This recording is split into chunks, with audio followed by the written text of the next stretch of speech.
What's up everybody, welcome to Money Management channel. My name is Andrei and today I'm gonna be doing an update on DWAC stock. I got the cash in the bag, stadium packed. Born a rock star in this life, gonna live it up on. And in today's video, first of all, I will show you where we are on the price chart and how we get there.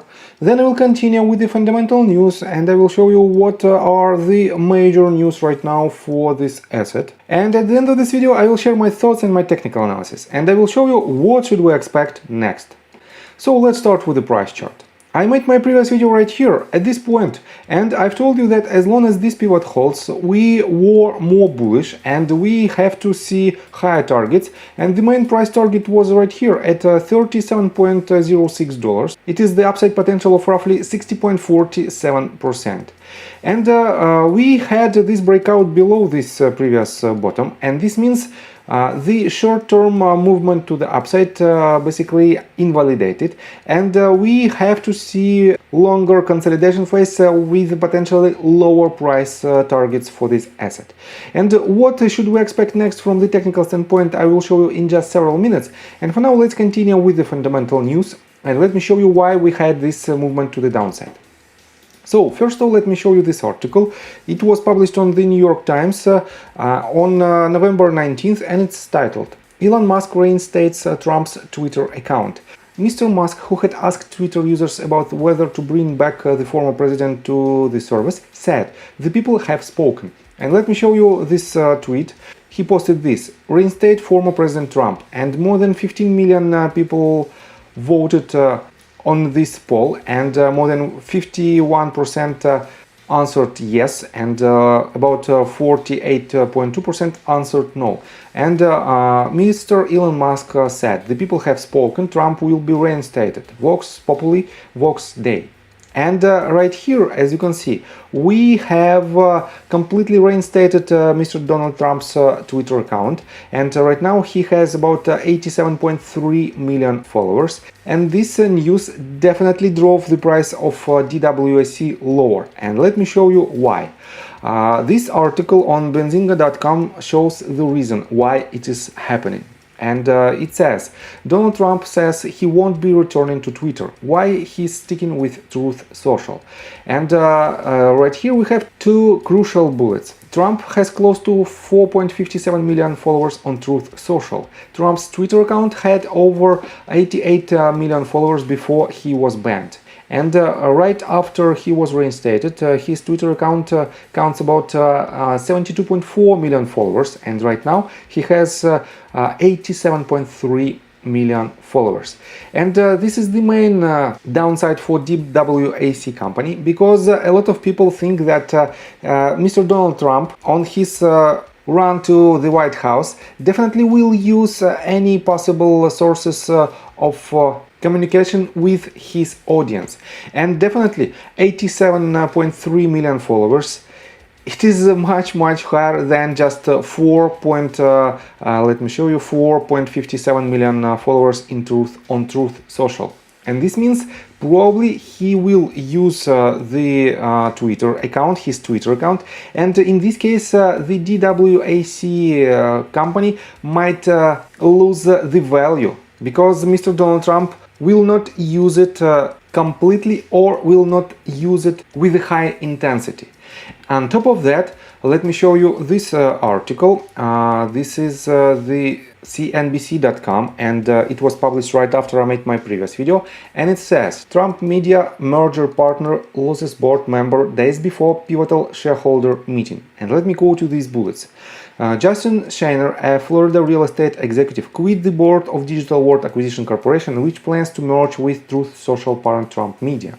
The move came days before DWAC's shareholder meeting, which is scheduled for November 22nd. The DWAC Trump Media deal is being investigated by federal prosecutors and regulators.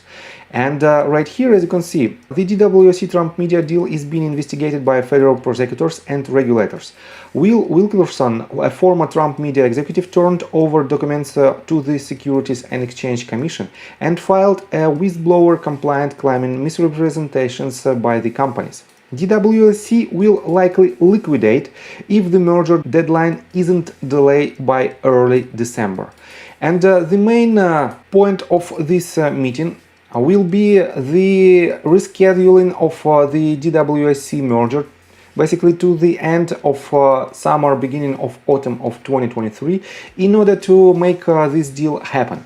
And right here we have the deadline that will take place basically tomorrow. And we have to see the results of this meeting, and if the results will be positive, it will be a massive catalyst, massive short-term catalyst for this asset. And I think Mr. Donald Trump will announce his position about Truth Social and about Twitter right after this meeting happens. And let's continue with the technical analysis, but before we dive deep right here, please subscribe to my channel, hit notification bell and hit the like button. This helps me a lot. So guys, previously I thought that we have, this is our retracement, and this could be our next leg to the upside that should break this previous swing high. But I have to say I was wrong, and probably we might have, this is our ABC correction right now. And if it is the case, we might have the next leg to the upside that probably might hit some resistances a bit higher. But on the other hand, let me show you another pattern, and I don't need this tool right now. And I have to say that trading is the game of probabilities, and you have to do your own due diligence and you have to do your own analysis in order to project which is the most probable outcome right now. And we have another pattern.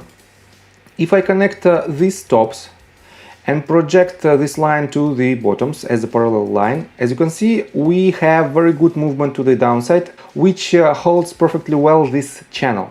And we didn't hit the 0.786 Fibonacci retracement level. Instead of this, we perfectly hit this range of support, and from this range we have a bounce. And right here we have two crucial points. First of all, if we'll have the ABC correction that already finished, we might have the next leg to the upside that should break this previous range of resistance, the upper resistance of this channel. Otherwise, we might have even ABCDE correction, and in this case we have this type of pattern, and probably we should retest the upper resistance, then we should land somewhere lower. We might have even underthrow of the E wave, and from this point we might have the next leg to the upside. Right now we don't know where should we land, but definitely we have a short-term setup for this asset, and depending on the news on November 22nd, we might see the massive spike in volume that might lead to massive volatility. And what should you do if you want to enter the position? Right now we have a setup that has the downside potential from the current range of about 9% and the upside potential to this range of resistance of about 27%. So risk to reward ratio is around 3-to-1, but I have to say that if you don't know how to set up your trade properly, just wait for the confirmation and wait for the announcement right after the shareholders meeting. Only in this case we might project some movements of this asset and we might project some targets. So I think from the technical standpoint that's it for now. If you like my video, please hit the like button and subscribe to my channel with notification bell, and see you guys and girls next time. Bye! I got the cash in the bag, stadium